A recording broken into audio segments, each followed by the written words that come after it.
اللہ کا نام لے کر جو بڑا مہربان نہایت رحم والا ہے۔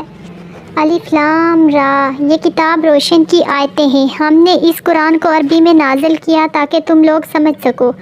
اے پیغمبر، ہم اس قرآن کے ذریعے سے جو ہم نے تمہاری طرف بھیجا ہے تمہیں ایک نہایت اچھا قصہ سناتے ہیں، اور تم اس سے پہلے بے خبر تھے۔ جب یوسف نے اپنے والد سے کہا کہ ابا، میں نے خواب میں 11 ستاروں اور سورج اور چاند کو دیکھا ہے، دیکھتا کیا ہوں کہ وہ مجھے سجدہ کر رہے ہیں۔ انہوں نے کہا کہ بیٹا، اپنے خواب کا ذکر اپنے بھائیوں سے نہ کرنا، نہیں تو وہ تمہارے حق میں کوئی چال چلیں گے۔ کچھ شک نہیں کہ شیطان انسان کا کھلا دشمن ہے، اور اسی طرح اللہ تمہیں برگزیدہ ممتاز کرے گا اور خواب کی باتوں کی تعبیر کا علم سکھائے گا، اور جس طرح اس نے اپنی نعمت پہلے تمہارے دادا پر دادا ابراہیم اور اسحاق پر پوری کی، اسی طرح تم پر اور اولاد یعقوب پر پوری کرے گا۔ بے شک تمہارا پروردگار سب کچھ جاننے والا ہے، حکمت والا ہے۔ ہاں، یوسف اور ان کے بھائیوں کے قصے میں پوچھنے والوں کے لیے بہت سی نشانیاں ہیں۔ جب انہوں نے آپس میں تذکرہ کیا کہ یوسف اور اس کا بھائی ابا کو ہم سے زیادہ پیارا ہے، حالانکہ ہم جماعت کی جماعت ہیں، کچھ شک نہیں کہ ابا کھلی غلطی پر ہیں۔ یوسف کو یا تو جان سے مار ڈالو یا کسی ملک پر پھینکا، پھر ابا کی توجہ صرف تمہاری طرف ہو جائے گی اور اس کے بعد تم نیک لوگوں میں سے ہو جاؤ گے۔ ان میں سے ایک کہنے والے نے کہا کہ یوسف کو جان سے نہ مارو، کسی اندھے کنویں میں ڈال دو کہ کوئی راہگیر اسے نکال کر کسی دوسرے ملک میں لے جائے گا۔ اگر تم کو کرنا ہے تو یوں کرو۔ یہ مشورہ کر کے اپنے والد سے کہنے لگے، ابا جان، کیا سبب ہے کہ آپ یوسف کے بارے میں ہمارا اعتبار نہیں کرتے، حالانکہ ہم اس کے خیر خواہ ہیں؟ کل اسے ہمارے ساتھ بھیج دیجیے کہ خوب میوے کھائے اور کھیلے کودے، ہم اس کے نگہبان ہیں۔ انہوں نے کہا، یہ امر مجھے غمناک کیے دیتا ہے کہ تم اسے لے جاؤ، یعنی وہ مجھ سے جدا ہو جائے، اور مجھے یہ خوف بھی ہے کہ تم کھیل میں اس سے غافل ہو جاؤ اور اسے بھیڑیا کھا جائے۔ وہ کہنے لگے کہ اگر ہماری موجودگی میں ہم ایک طاقتور جماعت ہیں، اسے بھیڑیا کھا گیا تو ہم بڑے نقصان میں پڑ گئے۔ غیر جب وہ اس کو لے گئے اور اس بات پر اتفاق کر لیا کہ اس کو اندھے کنویں میں ڈال دیں، اور ہم نے یوسف کی طرف وحی بھیجی کہ ایک وقت ایسا آئے گا کہ تم انہیں ان کے اس سلوک سے آگاہ کرو گے اور ان کو اس وحی کی کچھ خبر نہ ہوگی۔ اور یہ حرکت کر کے وہ رات کے وقت باپ کے پاس روتے ہوئے آئے۔ کہنے لگے، ابا جان، ہم تو دوڑنے اور ایک دوسرے سے آگے نکلنے میں مصروف ہو گئے اور یوسف کو اپنے اسباب کے پاس چھوڑ گئے تو اسے بھیڑیا کھا گیا، اور آپ ہماری بات کو وہ ہم سچ ہی کہتے ہیں باور نہیں کریں گے، اور ان کے کرتے پر جھوٹ موٹ کا لہو بھی لگا لائے۔ یعقوب نے کہا کہ یوں نہیں ہے، بلکہ تم اپنے دل سے یہ بات بنا لائے ہو۔ اچھا، صبر کہ وہی ہے، اور جو تم بیان کرتے ہو اس کے بارے میں اللہ ہی سے مدد چاہیے۔ اور اب اللہ کی شان دیکھو کہ اس کنویں کے قریب ایک قافلہ آورد ہوا، اور انہوں نے پانی کے لیے اپنا سکا بھیجا تو اس نے کنویں میں ڈول لٹکایا۔ یوسف اس سے لڑک گئے، وہ بولا، ذہن قسمت، یہ تو ایک لڑکا ہے، اور اس کو قیمتی سمجھ کر چھپا لیا، اور جو کچھ وہ کرتے تھے اللہ کو خوب معلوم تھا، اور انہوں نے اس کو تھوڑی سی قیمت یعنی معدود چند درہموں پر بیچ ڈالا، اور وہ اس سے بیزار ہو رہے تھے۔ اور مصر میں جس شخص نے اس کو خریدا، اسے اپنی بیوی سے جس کا نام زلیخا تھا کہا کہ اس کو عزت و اکرام سے رکھو، عجب نہیں کہ یہ ہمیں فائدہ دے یا ہم اسے بیٹا بنا لیں۔ اس طرح ہم نے یوسف کو سرزمین مصر میں جگہ دی، اور غرض یہ تھی کہ ہم ان کو خواب کی باتوں کی تعبیر سکھائیں، اور اللہ اپنے کام پر غالب ہے، لیکن اکثر لوگ نہیں جانتے۔ اور جب وہ اپنی جوانی کو پہنچے، ہم نے ان کو دانائی اور علم عطا کیا، اور نیکوکاروں کو ہم اسی طرح بدلہ دیا کرتے ہیں۔ اور جس عورت کے گھر میں وہ رہتے تھے، اس نے ان کو اپنی طرف مائل کرنا چاہا اور دروازے بند کر کے کہنے لگی، یوسف جلدی آؤ۔ انہوں نے کہا کہ اللہ پناہ میں رکھے، وہ یعنی تمہارے میاں تو میرے آقا ہیں، انہوں نے مجھے اچھی طرح سے رکھا، میں ایسا ظلم نہیں کر سکتا، بے شک ظالم لوگ فلاح نہیں پائیں گے۔ اور اس عورت نے ان کا قصد کیا اور انہوں نے اس کا قصد کیا، اگر وہ اپنے پروردگار کی نشانی نہ دیکھتے تو جو ہوتا سو ہوتا۔ یوں اس لیے کیا گیا کہ ہم ان سے برائی اور بے حیائی کو روک دیں، بے شک وہ ہمارے چنے ہوئے بندوں میں سے تھے۔ اور دونوں دروازے کی طرف بھاگے، آگے یوسف، پیچھے زلیخا، اور عورت نے ان کا پیچھے سے پکڑ کر جو کھینچا تو پھاڑ ڈالا، اور دونوں کو دروازے کے پاس عورت کا خاوند مل گیا۔ تو عورت بولی کہ جو شخص تمہاری بیوی کے ساتھ برا ارادہ کرے، اس کے سوا کیا سزا ہے کہ یا تو قید کیا جائے یا اسے دکھ کا عذاب دیا جائے۔ یوسف نے کہا، اسی نے مجھ کو اپنی طرف مائل کرنا چاہا تھا، اور اس کے خاندان میں سے ایک گواہ نے گواہی دی کہ اگر اس کا کرتا آگے سے پھٹا ہوا تو یہ سچی اور یوسف جھوٹا، اور اگر کرتا پیچھے سے پھٹا ہوا تو یہ جھوٹی اور وہ سچا ہے۔ سو جب اس کا کرتا دیکھا تو پیچھے سے پھٹا تھا، تب اس نے زلیخا سے کہا کہ یہ تمہارا ہی فریب ہے، اور کچھ شک نہیں کہ تم عورتوں کے فریب بڑے باری ہوتے ہیں۔ یوسف اس بات کا خیال نہ کر اور زلیخا تو اپنے گناہوں کی بخشش مانگ، بے شک خطا تیری ہی ہے۔ اور شہر میں عورتیں گفتگو کرنے لگی کہ عزیز کی بیوی اپنے غلام کو اپنی طرف مائل کرنا چاہتی ہے اور اس کی محبت اس کے دل میں گھر کر گئی ہے۔ ہم دیکھتے ہیں کہ وہ کھلی گمراہی میں ہے۔ پھر جب زلیخا نے ان عورتوں کی گفتگو جو حقیقت میں دیدار یوسف کے لیے ایک چال تھی سنی تو ان کے پاس دعوت کا پیغام بھیجا اور ان کے لیے ایک محفل مرتب کی اور پھل تراشنے کے لیے ہر ایک کو ایک ایک چھری دی اور یوسف سے کہا کہ ان کے سامنے آ جاؤ۔ جب عورتوں نے ان کو دیکھا تو ان کا روب حسن ان پر ایسا چھا گیا کہ پھل تراشتے تراشتے اپنے ہاتھ کاٹ لیے اور بے ساختہ بول اٹھی کہ اللہ پاک ہے، یہ آدمی نہیں، یہ تو کوئی بزرگ فرشتہ ہے۔ زلیخا نے کہا تو یہی ہے وہ جس کے بارے میں تم مجھے تانے دیتی تھی، اور بے شک میں نے اس کو اپنی طرف مائل کرنا چاہا مگر یہ بچا رہا، اور اگر یہ وہ کام نہ کرے گا جو میں اسے کہتی ہوں تو اسے قید کر دیا جائے گا اور ذلیل ہوگا۔ یوسف نے دعا کی، پروردگار جس کام کی طرف یہ مجھے بلاتی ہے اس کی نسبت مجھے قید پسند ہے، اور اگر تم مجھ میں سے اس کے فریب کو نہ ہٹائے گا تو میں ان کی طرف مائل ہو جاؤں گا اور نادانوں میں سے ہو جاؤں گا۔ بس ان کے رب نے ان کی دعا قبول کر لی اور ان سے عورتوں کا داؤ ٹال دیا، بے شک وہی تو سننے والا ہے، جاننے والا ہے۔ پھر باوجود اس کے کہ وہ لوگ ان کی بیگانگی کے نشان دیکھ چکے تھے، ان کی رائے یہی ٹھہری کہ کچھ عرصے کے لیے ان کو قید ہی کر دیں، اور ان کے ساتھ 2 اور جوان بھی راہ زندان ہوئے۔ ایک نے ان میں سے کہا میں نے خواب دیکھا ہے، دیکھتا کیا ہوں کہ شراب کے لیے انگور نچوڑ رہا ہوں، اور دوسرے نے کہا میں نے بھی خواب دیکھا ہے، میں یہ دیکھتا ہوں کہ اپنے سر پر روٹیاں اٹھائے ہوئے ہوں اور پرندے ان میں سے کھا رہے ہیں، تو ہمیں ان کی تعبیر بتا دیجئے کہ ہم تمہیں نیکوکار دیکھتے ہیں۔ یوسف نے کہا جو کھانا تم کو ملنے والا ہے وہ آنے نہیں پائے گا کہ میں اس سے پہلے تم کو اس کی تعبیر بتا دوں گا۔ یہ ان باتوں میں سے ہے جو میرے پروردگار نے مجھے سکھائی ہیں۔ جو لوگ اللہ پر ایمان نہیں لاتے اور آخرت کا انکار کرتے ہیں، میں نے ان کا مذہب چھوڑ دیا ہے اور میں اپنے باپ دادا ابراہیم اور اسحاق اور یعقوب کے مذہب پر چلتا ہوں۔ میں شایان نہیں کہ کسی چیز کو اللہ کے ساتھ شریک بنائیں، یہ اللہ کا فضل ہے ہم پر بھی اور لوگوں پر بھی، لیکن اکثر لوگ شکر نہیں کرتے۔ اے میرے قید خانے کے رفیقوں، بھلا کہیں جدا جدا آقا اچھا یا اللہ جو اکیلا ہے سب پر غالب ہے؟ جن چیزوں کو تم اللہ کے سوا پرستش کرتے ہو وہ صرف نام ہی نام ہیں جو تم نے اور تمہارے باپ دادا نے رکھ لیے ہیں، اللہ نے ان کی کوئی سند نازل نہیں کی۔ سن رکھو کہ اللہ کے سوا کسی کی حکومت نہیں، اس نے ارشاد فرمایا ہے کہ اس کے سوا کسی کی عبادت نہ کرو، یہی سیدھا دین ہے، لیکن اکثر لوگ نہیں جانتے۔ اے میرے قید خانے کے رفیقوں، تم میں سے ایک جو پہلا خواب بیان کرنے والا ہے وہ تو اپنے آقا کو شراب پلایا کرے گا، اور جو دوسرا ہے وہ سولی دیا جائے گا اور پرندے اس کا سر نوچیں گے۔ جو بات تم مجھ سے پوچھتے تھے وہ فیصل ہو چکی ہے، اور ان دونوں میں سے جس کی نسبت یوسف نے خیال کیا کہ وہ رہائی پا جائے گا، اس سے کہا کہ اپنے آقا سے میرا ذکر بھی کر دینا۔ پھر شیطان نے اسے ان کا اپنے آقا سے ذکر کرنا بلا دیا اور یوسف کئی برس قید خانے میں ہی رہے۔ اور بادشاہ نے کہا میں نے خواب دیکھا ہے، دیکھتا کیا ہوں کہ 7 موٹی گائیں ہیں جن کو 7 دبلی گائیں کھا رہی ہیں، اور 7 ہوشے سبز ہیں اور 7 خشک۔ اے درباریوں، اگر تم خوابوں کی تعبیر دے سکتے ہو تو مجھے میرے خواب کی تعبیر بتاؤ۔ انہوں نے کہا یہ خواب تو پریشان خیالی سے ہیں اور ہمیں ایسے خوابوں کی تعبیر نہیں آتی۔ اور وہ شخص جو دونوں قیدیوں میں سے رہائی پا گیا تھا اور جسے مدت کے بعد وہ بات یاد آ گئی، بول اٹھا کہ آپ کو اس کی تعبیر لا بتاتا ہوں، مجھے قید خانے کی اجازت دیں۔ غرض وہ یوسف کے پاس آیا اور کہنے لگا یوسف، اے بڑے سچے یوسف، ہمیں اس خواب کی تعبیر بتائیے کہ 7 موٹی گائیوں کو 7 دبلی گائیں کھا رہی ہیں اور 7 ہوشے سبز ہیں اور 7 سوکھے، تاکہ میں لوگوں کے پاس واپس جا کر تعبیر بتاؤں، عجب نہیں کہ وہ تمہاری قدر جانیں۔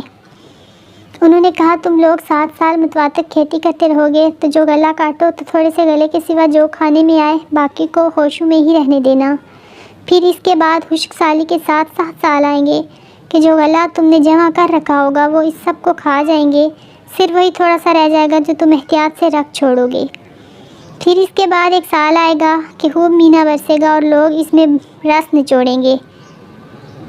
اور یہ تعبیر سن کر بادشاہ نے حکم دیا کہ یوسف کو میرے پاس لے آؤ۔ سو جب قاصد ان کے پاس گیا تو انہوں نے کہا کہ اپنے آقا کے پاس واپس جا اور اس سے پوچھو کہ ان عورتوں کا کیا حال ہے جنہوں نے اپنے ہاتھ کاٹ لیے تھے، بے شک میرا پروردگار ان کے فریب سے خوب واقف ہے۔ بادشاہ نے عورتوں سے پوچھا کہ تمہارا کیا قصہ تھا جب تم نے یوسف کو اپنی طرف مائل کرنا چاہا؟ سب بول اٹھی کہ اللہ پاک ہے، ہم نے اس سے کوئی برائی معلوم نہیں کی۔ عزیز کی بیوی نے کہا اب سچی بات تو ظاہر ہو گئی ہے، اصل یہ ہے کہ میں نے اس کو اپنی طرف مائل کرنا چاہا تھا اور وہ بے شک سچا ہے۔ یوسف نے کہا میں نے یہ بات اس لیے پوچھی کہ عزیز کو یقین ہو جائے کہ میں نے اس کی پیٹھ پیچھے اس کی امانت میں خیانت نہیں کی، اور اللہ خیانت کرنے والوں کی چال کو چلنے نہیں دیتا۔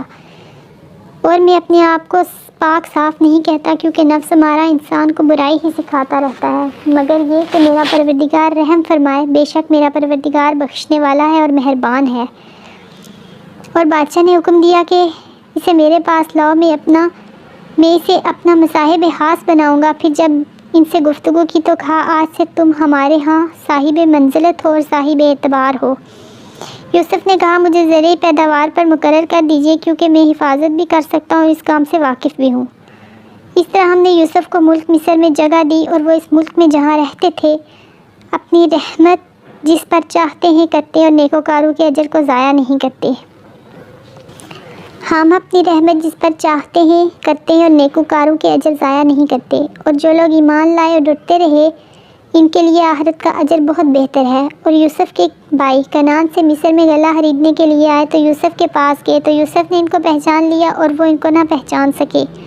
اور جب یوسف نے ان کے لیے ان کا سامان تیار کر دیا تو کہا کہ پھر آنا، تو جو باپ کی طرف سے تمہارا ایک اور بھائی ہے اسے بھی میرے پاس لیتے آنا۔ کیا تم نہیں دیکھتے کہ میں ناپ بھی پوری دیتا ہوں اور مہمانداری بھی خوب کرتا ہوں؟ اب اگر تم اسے میرے پاس نہ لاؤ گے تو نہ تمہیں میرے ہاں سے غلہ ملے گا اور نہ تم میرے پاس ہی آ سکو گے۔ انہوں نے کہا ہم اس کے بارے میں اس کے والد کو پسلائیں گے اور ہم یہ کام کر کے رہیں گے۔ اور یوسف نے اپنے خدام سے کہا کہ ان کا سرمایہ یعنی غلے کی قیمت ان کے سامان میں رکھ دو، عجب نہیں کہ جب یہ اپنے اہل و عیال میں جائیں تو اسے پہچان لے، اور عجب نہیں کہ یہ پھر یہاں آئیں۔ بس جب وہ اپنے والد کے پاس واپس گئے تو کہنے لگے ابا ہمارے لیے غلے کی بندش کر دی گئی ہے، تو ہمارے ساتھ ہمارے بھائی کو بھیج دیجیے تاکہ ہم پر غلہ لائیں اور ہم اس کے نگہبان ہیں۔ یعقوب نے کہا میں اس کے بارے میں تمہارا اعتبار نہیں کرتا، مگر ویسا ہی جیسا پہلے اس کے بھائی کے بارے میں کیا تھا، سو اللہ ہی بہتر نگہبان ہے اور وہ سب سے زیادہ رحم کرنے والا ہے۔ اور جب انہوں نے اپنا اسباب کھولا تو دیکھا کہ ان کا سرمایہ واپس کر دیا گیا۔ کہنے لگے ابا ہمیں اور کیا چاہیے، دیکھیے یہ ہماری پونجی بھی ہمیں واپس کر دی گئی اور ہمیں اپنے اہل و عیال کے لیے پھر غلہ لائیں گے اور اپنے بھائی کی نگہبانی کریں گے، اور ایک بار شطر زیادہ لائیں گے کہ یہ غلہ جو ہم لائے ہیں تھوڑا ہے۔ نے کہا جب تک تم اللہ کا حد نہ دو کہ اس کو میرے پاس صحیح سالم لے آؤ گے، میں اسے ہرگز تمہارے ساتھ نہیں بھیجنے گا، مگر یہ کہ تم گیر لیے جاؤ یعنی بے بس ہو جاؤ تو مجبوری ہے۔ پس جب انہوں نے والد کو اپنا قول دیا تو یعقوب نے کہا جو قول و قرار ہم کر رہے ہیں اس کا اللہ ضامن ہے، اور فرمایا کہ اے میرے بیٹو ایک ہی دروازے سے داخل نہ ہونا بلکہ جدا جدا دروازوں سے داخل ہونا، اور میں اللہ کی تقدیر تو تم سے روک نہیں سکتا، بے شک حکم اللہ ہی کا ہے، میں اسی پر بھروسہ رکھتا ہوں اور اہل توکل کو اسی پر بھروسہ رکھنا چاہیے۔ اور جب وہ ان مقامات سے داخل ہوئے جہاں جہاں سے داخل ہونے کے لیے ان کے والد نے ان سے کہا تھا، تو وہ تدبیر اللہ کے حکم کو ذرا بھی ٹال نہیں سکتی تھی۔ ہاں وہ یعقوب کے دل کی خواہش تھی جو انہوں نے پوری کی تھی، اور بے شک وہ صاحب علم تھے کیونکہ ہم نے ان کو علم سکھایا تھا، لیکن اکثر لوگ نہیں جانتے۔ اور جب وہ لوگ یوسف کے پاس پہنچے یوسف نے اپنے حقیقی بھائی کو اپنے پاس جگہ دی اور کہا میں تمہارا بھائی ہوں، تو جو سلوک یہ ہمارے ساتھ کرتے رہے ہیں اس پر افسوس نہ کرنا۔ پھر جب ان کا اسباب تیار کر دیا تو اپنے بھائی کے تھیلے میں آب ہورا رکھ دیا۔ پھر جب وہ آبادی سے باہر نکل گئے تو ایک پکارنے والے نے آواز دی کہ قافلے والو تم تو چور ہو۔ وہ ان کی طرف متوجہ ہو کر کہنے لگے کہ تمہاری کیا چیز کھوئی گئی ہے؟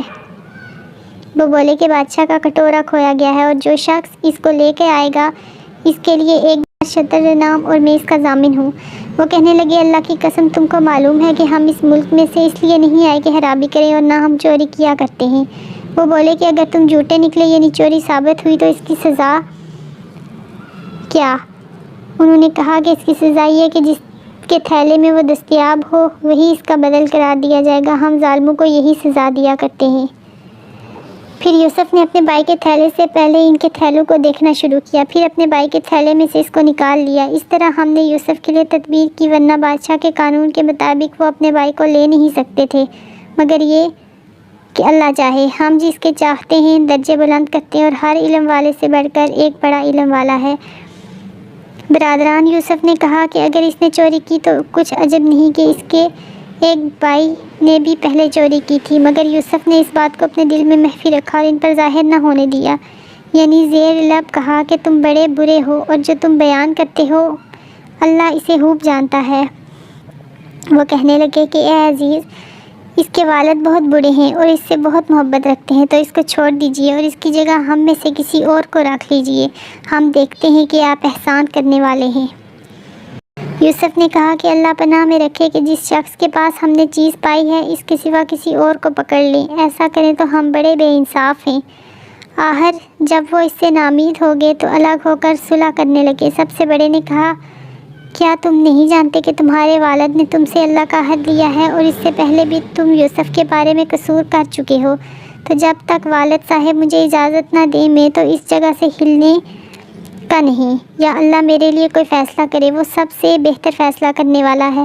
تم سب والد صاحب کے پاس جاؤ اور کہو کہ ابا آپ کے صاحبزادے نے وہاں جا کر چوری کی اور ہم نے تو اپنی دانست کے مطابق آپ سے اس کے لے آنے کا عہد کیا تھا، مگر غیب کی باتوں کے جاننے اور یاد رکھنے والے تو نہیں تھے، اور جس بستی میں ہم ٹھہرے تھے وہاں سے یعنی اہل مصر سے اور جس قافلے میں آئے ہیں اس سے دریافت کر لیجئے، اور ہم اس بیان میں بالکل سچے ہیں۔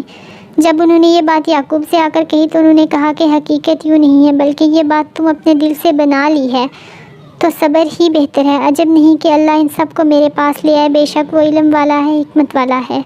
اور ان کے پاس سے چلے گئے اور کہنے لگے کہ ہائے افسوس یوسف پر، ہائے افسوس، اور رنج و الم میں ان کی آنکھیں سفید ہو گئی اور ان کا دل غم سے بھر رہا تھا۔ کہنے لگے کہ واللہ آپ تو یوسف کو اسی طرح یاد ہی کرتے رہیں گے یہاں تک کہ آپ بھول جائیں گے یا جان دے دیں گے۔ موہ اندو کا اظہار اللہ سے کرتا ہوں اور اللہ کی طرف سے وہ باتیں جانتا ہوں جو تم نہیں جانتے۔ اے بیٹو، یوں کرو کہ ایک دفعہ پھر جاؤ اور یوسف اور اس کے بھائی کو تلاش کرو، اور اللہ کی رحمت سے نا امید نہ ہونا، کہ اللہ کی رحمت سے تو کافر لوگ ہی نا امید ہوا کرتے ہیں۔ پھر جب وہ یوسف کے پاس گئے تو کہنے لگے کہ اے عزیز، ہمیں اور ہمارے اہل و عیال کو بڑی تکلیف ہو رہی ہے اور ہم یہ تھوڑا سا سرمایہ لائے ہیں، آپ ہمیں اس کے عوض پورا غلہ دے دیجیے اور ہم پر خیرات کیجیے کہ اللہ خیرات کرنے والوں کو ثواب دیتا ہے۔ یوسف نے کہا، تمہیں معلوم ہے کہ جب تم نادانی میں پھنسے ہوئے تھے تو تم نے یوسف اور اس کے بھائی کے ساتھ کیا کیا تھا؟ وہ بولے، کیا واقعی تمہیں یوسف ہو؟ انہوں نے کہا، ہاں میں ہی یوسف ہوں۔ اور بنیامین کی طرف اشارہ کر کے کہنے لگے، یہ میرا بھائی ہے، اللہ نے ہم پر بڑا احسان کیا۔ جو شخص اللہ سے ڈرتا اور صبر کرتا ہے تو اللہ نیکوکاروں کا اجر ضائع نہیں کرتا۔ وہ بولے، اللہ کی قسم، اللہ نے تم کو ہم پر فضیلت بخشی اور بے شک ہم خطا کار تھے۔ یوسف نے کہا، آج کے دن تم پر کوئی ملامت نہیں، اللہ تم کو معاف کرے اور وہ سب سے بڑھ کر رحم کرنے والا ہے۔ یہ میرا کرتا لے جاؤ، پھر اسے والد صاحب کے منہ پر ڈال تو وہ بینا ہو جائیں گے، اور اپنے تمام اہل و عیال کو میرے پاس لے آؤ۔ جب قافلہ مصر سے روانہ ہوا تو ان کے والد کہنے لگے، اگر مجھ کو یہ نہ کہو کہ بوڑھا بہک گیا ہے تو مجھے تو یوسف کی بو آ رہی ہے۔ وہ بولے کہ واللہ آپ اسی قدیم غلطی میں مبتلا ہیں۔ مگر جب خوشخبری دینے والا آ پہنچا تو اس نے کرتا ان کے منہ پر ڈال دیا، سو وہ بینا ہو گئے اور بیٹوں سے کہنے لگے، کیا میں نے تم سے نہیں کہا تھا کہ میں اللہ کی طرف سے وہ باتیں جانتا ہوں جو تم نہیں جانتے؟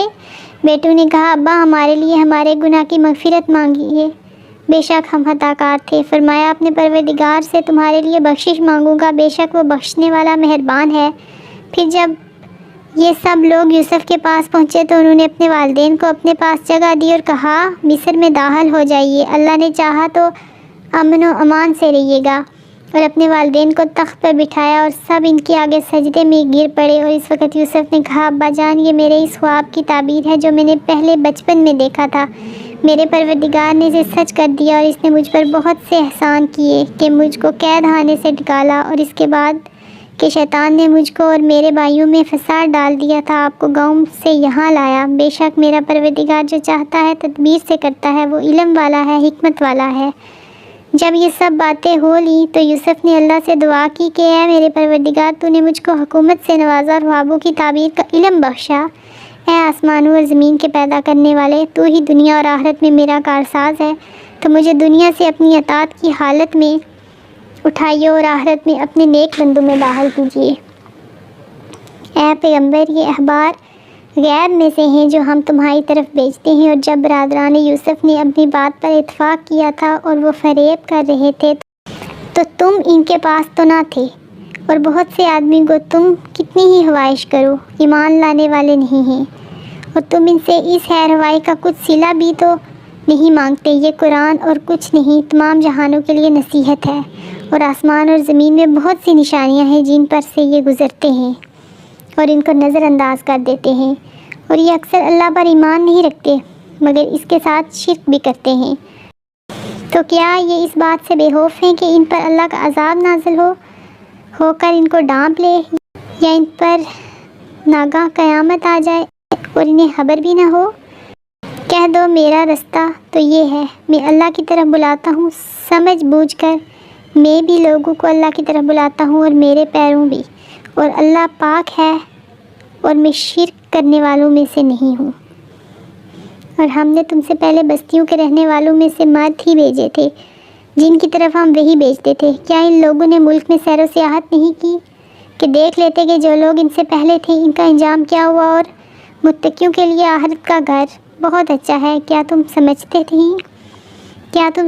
نہیں؟ یہاں تک کہ جب پیغمبر نا امید ہو گئے اور انہوں نے خیال کیا کہ اپنی نصرت کے بارے میں جو بات انہوں نے کہی تھی اس میں وہ سچے نہ نکلے، تو ان کے پاس ہماری مدد آ پہنچی، پھر جسے ہم نے چاہا بچا دیا، اور ہمارا عذاب اتر کر گناہگار لوگوں سے پھرا نہیں کرتا۔ ان کے قصے میں عقل مندوں کے لیے عبرت ہے۔ یہ قرآن ایسی عبادت نہیں جو اپنے دل سے بنائی گئی ہو، بلکہ جو کتابیں اس سے پہلے نازل ہوئی ہیں ان کی تصدیق کرنے والا ہے، اور ہر چیز کی تفصیل کرنے والا ہے، اور مومنوں کے لیے ہدایت اور رحمت ہے۔ تو دوستو یہ تھی میری آج کی ویڈیو پسند آئے تو چینل کو سبسکرائب کریں۔ ملتے ہیں اگلی ویڈیو میں۔ اللہ حافظ۔